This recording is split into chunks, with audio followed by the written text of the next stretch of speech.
The second coming of Christ iprogram yakanangana nekudzoka kwaJesu Kristu. Idi Jesus is coming again. Asi mukati meBible zvinoita sekunge paachauya tinenge tisiri kumachechi, tinenge tiri kudzimba, kumabasa, kuminda nekumwe kwakadaro. Muprogramu inoyi ndina mukoma Gift Rodzi tati timboteera kudzimba kwatinoswera. Ichokwadi chiri kutaurwa naCaston Betera ichi. Jesu haazouyi tiri kuchechi kana panzvimbo dzekunamatira. Mustudio nhasi tina Proclaim Chaora ndiye ari kutiisira musign language. Mukoma Gift, kwasai vateereri. Vateereri tinokuchingamidzai kuchirongwa The Second Coming of Christ. Tine nyaya ipi nhasi kumaraini mukoma? Nhasi kubatwa nemweya yetsvina. Yes, haisati yapera. Alright. Nyaya yemweya yetsvina haisati yapera mukoma. Chidzidzo chanhasi nemivateereri choda kuedza kuona kuti taona zvinokwezva mweya yetsvina kuti iuye pauri. Chinozonyatsoita kuti titi uyo abatwa nemweya yetsvina kaprocess kacho kari sei? Alright. Because sei tiri kudaro mukoma? Mati mambozvionera kuti mwana akanzi ane mweya yetsvina iri kumunetsa, vamwe vanhu dzimwe nguva vanomuchinja kwekugara. Unzwa takatombomubvisa pamba apa akaenda kwatete. Izvozvo zvinokuudza kuti kana kuchinja chikoro chaicho. Kana kuchinja chikoro, because kwavari pfungwa inenge iripo ndeyekuti ndofunga mumba maanorarawo mazviri, kana kuti pachikoro paari vasikana vaanorara navo mudhomu, kana kuti dhomu racho rine mweya yetsvina. Zvine kakutaurika kakanyanya, kana kuti hembe dzaakapiwa. Saka toda kutoona kuti kaprocess kacho kekuti zoti abatwa nemweya yetsvina ndezvipi zvinonyatsa ndo major cause inoita kuti mweya yetsvina ibva yanyatsoita enter into you. Isaine mamatauriro kuti toona kuti vadzidzi vateereri vari kunzwa here kuti toda kufamba sei. Kuti mweya wetsvina unogona here kupinda mauri nekuti wapinda mune imwe room, kana kuti wafamba neimwe nzira, right, kana kuti wapfeka heti, right, kana kuti pane chinhu chawanwa, kana kuti wakwaziswa naari kunzi ane mweya yetsvina, something like that. Ndozvatinoda kutsvaga izvozvo. Saka matsvagira atinoda kuzviita muteereri, toda kutsvaga tichishandisa zvinoita kuti mweya waMwari uuye pamunhu. Opposite yacho inobva yatiudza zvinoita kuti mweya wetsvina uuye pamunhu. Amen. Umanzwa kuti pane zvinoita kuti mweya waMwari uuye pamunhu. Yes. Right. Saka tikazvicherechedza zvikatijekera. Yes. Nekuti kuuya kwemweya yakaipa iopposite yekuuya kwemweya waMwari. Yes. Saka zvinobatsira kuti vanhu vaone kuti okay, kana mweya waMwari uchigona kuuya nekuti munhu aita ichi nechichi, mweya wakaipa inogona kuuya pamunhu aita ichi nechichi. Alright. 1 Samuel chapter 10 verse 1. Samueri wokutanga 10 pavhesi ya 1. Zvino Samueri akatora chinu chamafuta akadurura pamusoro wake, akamusveta akati, Jehovha haana kukuzodza here kuti uve mutungamiriri wavanhu venhaka yake? Ndiye mambo wekutanga kwaIsraeri, mambo Sauro, achizodzwa nemuprofita Samuel. Pfungwa iri kubuda ndeyekuti Mwari vanga vatozvitendera kuti Sauro ave mambo kwaIsraeri. Mwari vaida kutozoshanda naye. Chikonzero muprofita ari yaamuzodza. Mwari arida kutonongedzera kuti iwewe ndoziva kuti hauzikanwa uri munhu wechechi, asi kutungamira kwauchaita Israeri unenge uchitungamira uchibatsirwa neni Mwari. Saka ngatichionai Sauro apa anga aringori munhu nje paazodzwa. Toda kuona jeni yake kuti tizoti Sauro uye anga aringori mukomana womaraini, onai aane mweya mutsvene. Jeni yacho yakafamba sei? Verengai vhesi ya2 kusvika pa4 pana 1 Samuel chapter 10. Samueri wokutanga 10 kubva pavhesi 2. Kana ukabva kwandiri nhasi uchandowana varume vaviri parinda raRakeri, pamuganho waBhenjamini, paZeriza. Ivo vachati kwauri, mbongoro dzawakanga uchitsvaga dzawanikwa.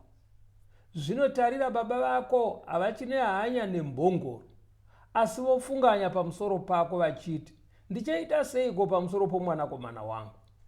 Zvino uchabvapo ukapfuura mberi ukasvika pamuouki wetabhori. Ipapo uchasangana navarume 3 vanokwira kuna Mwari paBhetieri. Mumwe akatakura mbudzana 3, mumwe akatakura mapundu 3 ezvingwa, uye mumwe akatakura dendere waini. Ivo vachakukwazisa ndokukupa mapundu 2 ezvingwa, ugamuchire izvozvo pamaoko avo.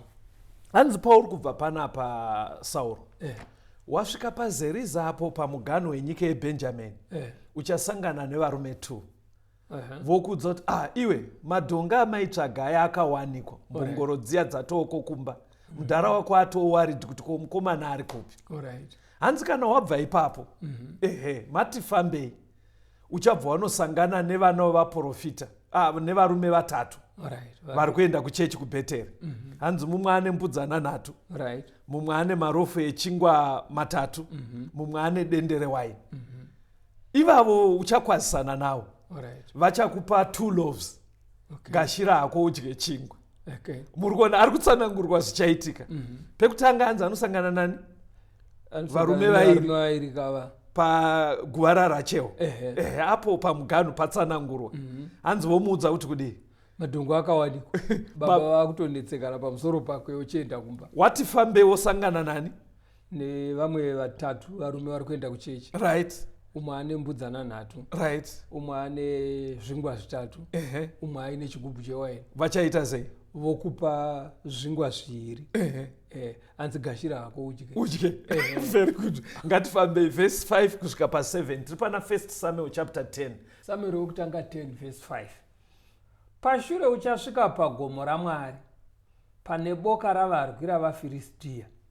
Zvino kana uchisvika paguta, uchasongana neboka ravaprofita vanoburuka padunhu rakakwirira, vakatungamirirwa nemitengeranwa nengoma nenyere nembira, vachingoprofita. Ipapo mweya waJehovha uchauya pamusoro pako nesimba, ukaprofita pamwe chete navo, ukashanduka ukava mumwe munhu. Zvino kana zviratidzo izvi zvikaonekwa newe, uite chinhu chipi nechipi chaunoratidzwa kuti uchiite, nokuti Mwari unewe. Zvino unditungamirire Girigari. Tarira, ini ndichaburukira kwauri kuti ndibayire zvipiriso zvinopiswa nezvipiriso zvokuyananisa. Unofanira kundimirira mazuva 9. Pato. Saka hanzi wapedza kusangana nevakomana 3 vari kuenda kuchechi, vachakupawo chimwe chingwa chekudya. Uchabva wapfuura nepane mabharaki evaFiristia. Pane pavange vakakemba pagomo. MaFiristia dzaive mhandu dzekwaIsraeri. Iye ndiye mambo. Akufanira kutonga omeka sure kuti vaFiristia vabuda. Saka akavaona ndobva apfuura. Hanzi akungonopinda muguta, zvikanzi uchasangana negrupu revana vavaprofita. Kumberi kwavo kune kuine vari kuimba vachiprofita. Vanovaprofita mukoma ingotaura ichi chaitika. Vanovaprofita chaive chichi. Vanhu kavaenda muzvikoro zvevaprofita vachidzidziswa hazvisi kureva kuti azvarwa nababa muprofita. KwaIsraeri kuti vhangeri rifambe, vanhu varambe vachitya Mwari, vaienda kuzvikoro zvainzi zvevaprofita. Ndokwaidzidziswa bhaibheri, kudzidziswa zvinodiwa naMwari, kuitira kuti kana maa mucommunity munobatsira nharaunda, plus maidzidziswa maskills eupenyu, kungave kurima, animal husbandry. Saka ndo zvainzi zvikoro zvevaprofita. Yani saka kana wakupinda muguta, uchabva wasangana nevanovaprofita vachiprofita, vachiimbira kudaro. Hanzi ipapo mweya waMwari uchauya pamusoro pako. Wobva waprofita. Ngatingoverengei ngoma tipedze verse 9 kusvika pa12. Tibva tabata pfungwa dzatoda tione verse 9 to 12. Samuel wokutanga 10 pavhesi ya9. Zvino wakati atendeuka obva kuna Samueri, Mwari akamupa mumwe mwoyo. Zviratidzo izvo zvose zvikaitika nomusi iwoyo. Vakati vachisvika pagomo, boka ravaprofita rikasongana naye. Mweya waMwari akauya pamusoro pake nesimba, akaprofita pakati pavo. Zvino vose vaimuziva kare vakati vachiona izvozvo kuti woprofita pamwe chete navo, vanhu vakataurirana vakati, chinyiko chawira mwanakomana waKishi? Sauro wava pakati pavaprofita avo here? Zvino mumwe wapo akapindura akati, baba vavo ndianiko? naizvozvo yakazova shumo kuti ko Sauro wava pakati pavaprofita here? Kuprofita kuri kutaurwa muteereri kwasiyana nekwatinoona mumaraini mazuva ano.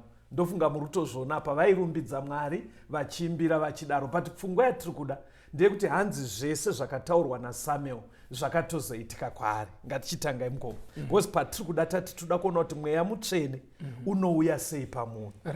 Opposite yacho inobva yatiudza kuti mweya wakaipa unobata munhu sei. Abva pana Samueri asangana nevarume 2 paguva raRachel. Pane chachinja here kwaari chauyisa mweya mutsvene paakwazisana navo. Achibva ipapo ndobva asangana nevarume 3 vanotoita zvechechi, vari kuenda kuchechi. Akwazisana navo ndobva vamupa chimwe chingwa chekudya. Mweya mutsvene wauya here?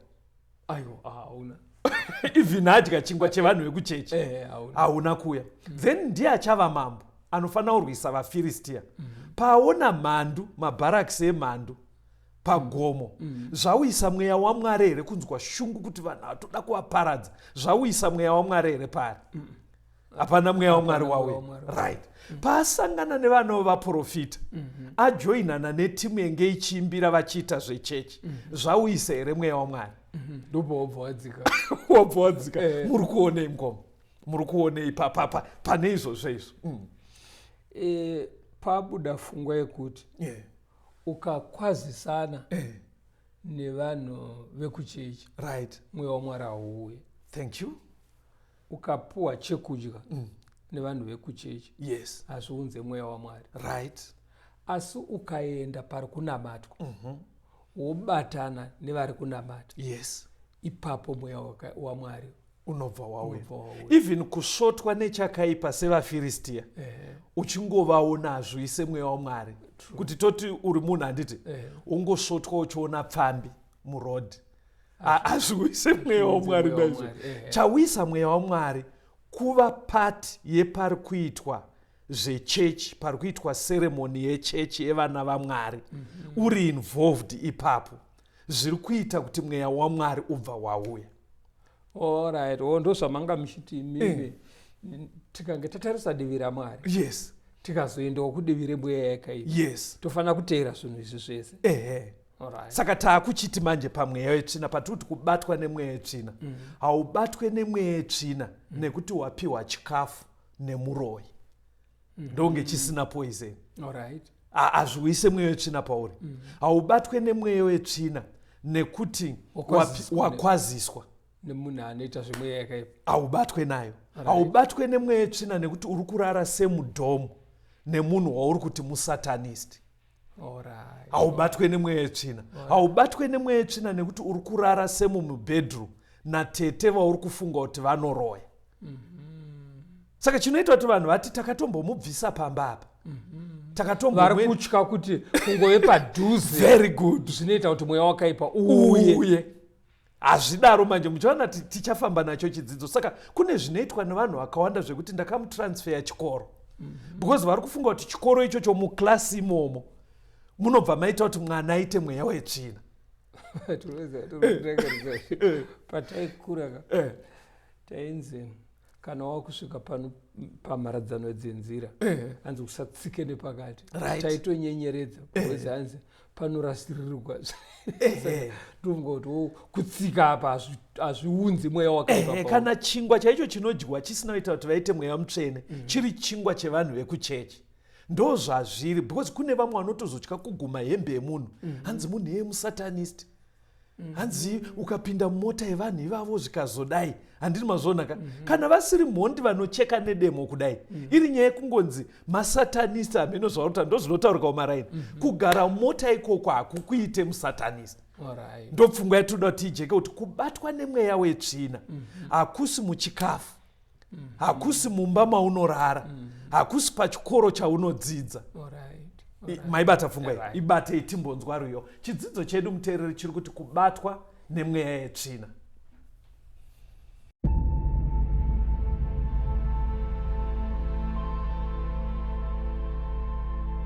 Ndiri kufunga nekunaka kwenyika, iyo ndichasvika kowira netsitsi ndichamira namuponesi ndichawa nenyeredzi ndichawa nenyeredzi chiremba mumane ruzuva rovira tomuka ndaponeswa towe kumusha ndichawa nenyeredzi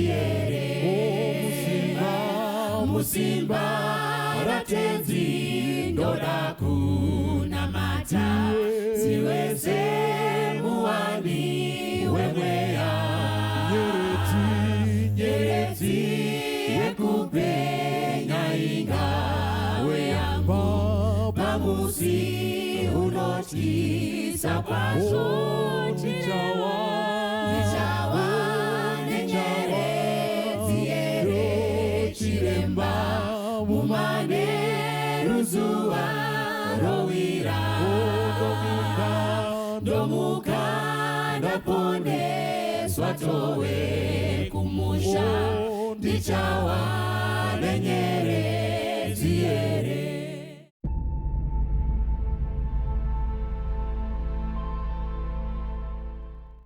chidzidzo chedu nhasi tiri kumaraini chiri kuti kubatwa nemweya wetsvina. Mukoma zvii zvatabata ingotiga taona isusu kuti kukwaziswa kana kuenda pedyo nemunhu ane mweya wetsvina hazviite kuti mweya wetsvina uuye pauri.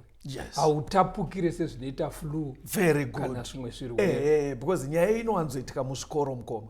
Saka unotoona kuti kumaraini kufanika zvikoro zviri kumaraini unonzwa idzi ticha akauya temina haaite klasi yake vana vari kudonha nezvimwe zvakada. Saka pfungwa yacho yatinoda kuti inyatsobuda mukomaka hatisi kuti ticha uyu ari clean but toda kuburitsa pfungwa yekuti mwana hatapukire mweya yetsvina nekuti ari kutichwa naticha nhingi.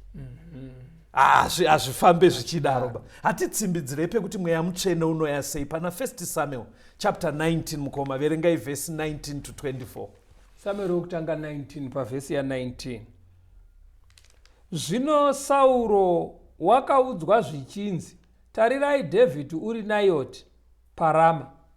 Sauro akatuma nhume kundobata Dhavhidhi, asi idzo dzakati dzichiona boka ravaprofita vachiprofita naSamueri amire ari mutungamiri wavo, mweya waMwari akauya pamusoro penhume dzaSauro naidzo dzikaprofitavo. Zvino Sauro wakati achiudzwa izvozvo, akatumazve dzimwe nhume naidzo dzikaprofitavo. Ipapo Sauro akatumazve nhume rwechitatu naidzo dzikaprofitavo. Zvino naiye akaendawo Rama, akasvika patsime guru riri paSeku. Akabvunza akati, vana Samueri naDhavhidhi varipiko? Mumwe akati, tarirai vari Nayoti paRama. Iye akaendako Nayoti paRama. Mweya waMwari akauya pamusoro pakewo, akafamba achiprofita kudzimana asvika Nayoti paRama. Akabvisavo nguo dzake, akaprofita pamberi paSamueri, akavata pasi, asakafuka zuva iroro rose nousiku hwose. Naizvozvo vanoti, Sauro uri pakati pavaprofitavo here? Tiri kungotarisa nyaya yemweya mutsvene. Saka Sauro anga uda kutouraya Dhavhidhi. Zvaitovhimana mukoma kutsvagana kudai. Saka paverengwa napastor apo akatuma machinda ake ekutanga kunzi endai munobata Dhavhidhi auye. Saka vaive pavakasvika Dhavhidhi aive naSamuel vachitoita zvechechi. Saka environment yacho yakaita kuti vanga vatumwa vaya kuti vatore Dhavhidhi vega vakakaruka vakuparticipata paevent yaiitwa havana kudzokera kuna mambo. Ndobva atuma group rechitu ndobva rasvika pari kuitwa zvechechi. Mweya mutsvene ndobva wauya pavari havana kudzokera kusvikira akateera ega. Saka nzi paaiteera ega akasvika nepatsime paitekwa mvura. Saka zvaiitika mungoma Sauro aisada kuti vanhu vazvizive kuti iye naDavid vakamakana because unoluza vanhu vanhu vaiziva kuti David munhu ari right saka waiti kana uchibvunza zvaDavid unobvunza nenzira yakanaka saka kufunga kwangu paakasvika patsimeka ateka mvura pamwe anenge angokumbirawo mvura yekunwa akabva abvunza kuti ndiri kubvunzawo kune chechi kuna naSamuel nana David vari kupi kune chechi ndekupi because hauzoratidze kuti ndoda kutouraya munhu saka kapfunga ikako kekuti watombochinja matauriro wakutaura zvinenge zvakanaka ikako kanokweva mweya waMwari ari mazuva saka hanzi abvunza zvakanaka zvikanzi aiwa chechi iri kuitirwa kuNaoti kuRama hanzi ari munzira ari kuenda mweya waMwari wakatoya paari uchitoona kuti ndikabvunziro kaaita achidai ameno ndoti chii environment yayo hanzi paakanosvika paitirwa chechi nevanovaprofita ndobva aprofitawo saka hanzi dhei iroro ega akazvona kuti no hembe dzandaya ndakapfeka hadziite dzeumambo pari kunzi anga asina kufuka paya hakusi kuti aive naked kureva kuti akabvisa maroyal robes dzeumambo kwakusendeka kudhoo kwakuita zvechechi wainzana nevamwe vese hapachaoneka kuti mambo ndiani azvininipisa ainzana nevese hanzi akaprofitawo mweya waMwari ukavapo zvekuti pakapera chechi vanhu vakukwazisana vachibuda hanzi vanhu vakashamisika kuti naSauro vachimukwezisa kudai kuti mambo muri pati yegurupu here vaprofita chii chamuri kuona pamweya mutsvene mungoma mweya wakanaka kuti ukaenda panzvimbo right pari kuitwa zvechechi right ipapo mweya unouya pamusoro pako musangoti pari kuitwa zvechechi iti ukaenda panzvimbo pari kunamatwa Mwari unonamatawo environment iyo iri conducive kuti mweya uuye hatipedzisei futi apa mungoma 2 Kings 3 verse 11 to 15 zvino Jehoshafati akati hapana muprofita waJehovha pano tibvunze Jehovha naye here mumwe wavaranda vamambo waIsraeri akapindura akati Erisha mwanakomana waShafati uri pano iye wakadeya kusururidza mvura pamaoko aEriya Jehoshafati akati shoko raJehovha riri kwaari zvino mambo waIsraeri naJehoshafati namambo weEdhomu vakaenda kwaari Erisha akati kuna mambo waIsraeri ndineiko nemi endei kuvaprofita wababa venyu nokuvaprofita wamai venyu mambo waIsraeri akati kwaari kwete nokuti Jehovha ndiye wakadana madzimambo awa matatu kuti avaise mumaoko avaMoabhu Erisha akati naJehovha wehondo mupenyu iye wandimire pamberi pake zvirokwazvo dai ndisaiva nehanya naJehoshafati mambo waJudha uri pano handizaitarira kwamuri kana kukuonai imi asi zvino uyai kwandiri nomuridzi wembira zvino muridzi wembira wakati achiridza ruoko rwaJehovha rukauya pamusoro pake vaienda kuhondo mambo wekwaIsraeri namambo Jehoshafati wekwaJudha vaiva ana mukurungai vawirirana kuti handei kuhondo tirwise vaMoabhi saka hanzi vakarasika vari murenje zvekutosvika ushaya mvura yekunwa chaiyo ndobva pabvunzwa naJehoshafati aitya Mwari zvikanzi imi situation inoda kuti tibatsirwe nemunhu waMwari mumwe musoja akati aiwa Elisha togona kumuwana padhuze handei ndobva vaenda vachisvika kuna Elisha hanzi Elisha ndobva angotanga aiti kuuya pano kwakanaka endaika kwamajaira kwamunosenda kwevaprofita venyu enhema mwana wavo munomuzeve chikomana chekushereketa wekunamata Bhari murume waJezebheri saka chimwana chake manje chaingoita sababa even wachinyatsoziva kuti tsika inosvotesa Mwari vairamba vachidaro bedzi saka ndozvachaita zvikanzi uri kuuya pano iwe naElisha atotsamwa paElisha anzi aiwa munhu waMwari Mwari wacho wekudenga ndiaita kuti tirasike saka tauya panapa zvikana naElisha une laki kuti wauya naJehoshafati dai usina kuuya naJehoshafati ndainchikudzinga kuti ubve pano saka zvikanzi chitibatsirai Elisha ndobva waona kuti nekakanenge kakupopotedzana kataita aka Mwari haashande pakadaro zvikanzi chinditsvagiraiwo munhu anogona kuimba anoridza mbira zvakanaka saka hanzi munhu yaatsvagwa pakuimbirwa rworo rwechechi zvakanaka hanzi mweya waMwari wakabva wauya pana Elisha even ari muprofita waMwari zviri kutoratidza kuti abatwe nemweya waMwari pane environment inofanira kucreateka yekuti mweya waMwari ushande tsanangurai ngoma manzwi mweya waMwari hauuye pane nyongano. Thank you. Saka kuti Mwari aburuke pamuri panofanira kuita rugare, vanhu vopinda mupfungwa yekunamata nekurevesa. Auye pane kutukirirana. Asi muri kuona kuti pese patamboerenga kumashure pane kushanda kuri kuita music. Music iri kuratidza kuti inocreata environment. Kwete music yese inonyatsoitwa naanogona. Kwete kugona kwedu kwemunyika ba, kugona according kuna Mwari. Saka pane music inoita kuti mweya waMwari uuye. Yes. Saka zviri kubva zvareva kuti kune music inouyisa mweya wetsvina. Wekutoti uchiparticipate music iyoyo unotobatwa nemweya wetsvina. Unotokoka mweya yakaipa. Right. Maybe mbondudzai mukoma makakura mumusha maitwa zvemasvikiro. Makandiudza mukati maena mbuya vaisvikirwa. Udzai muteerere kuti chii chaitika munhu anowanzosvikirwa nguvai. Chii chinee chaitika? Paitoita kuimbira nekutamba. Right. Nziyo dzekubira kungoimba dzedzese. Right. Idzodzo ndo dzaizoita manje kuti mweya iuye pana nambuya. Yaiuya muchangotanga song here. Aiwa, ndambono pfumbira.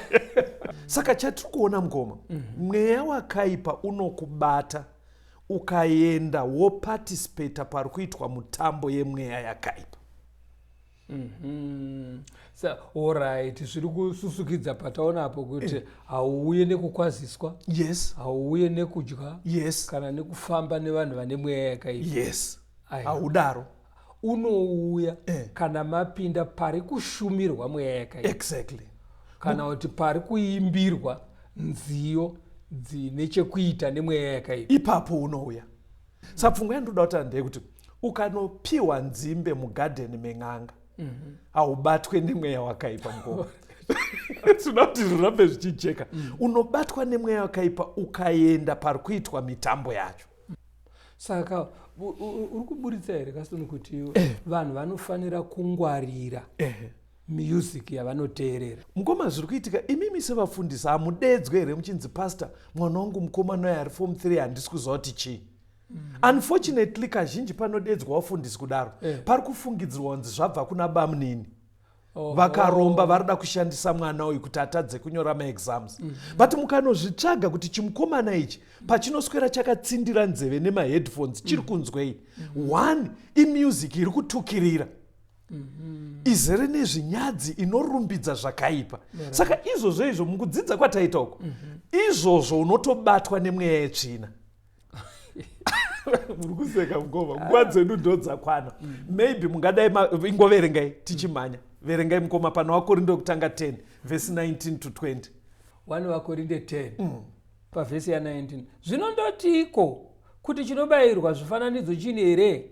Kana chifananidzo chini here? Kwete, asi ndinoti izvo zvinobayirwa navahedheni havazvibayiri Mwari asi mweya yakaipa. Music inorumbidza zvakaipa inzwai vafana vechidiki unobatwa nemweya yetsvina.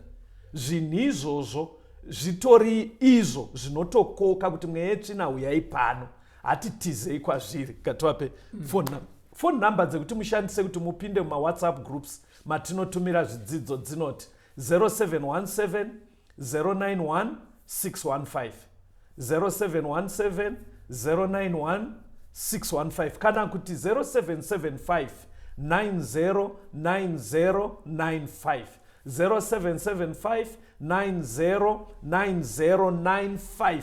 Ngatisanganei zvakare same time pachirongwa the second coming of Christ.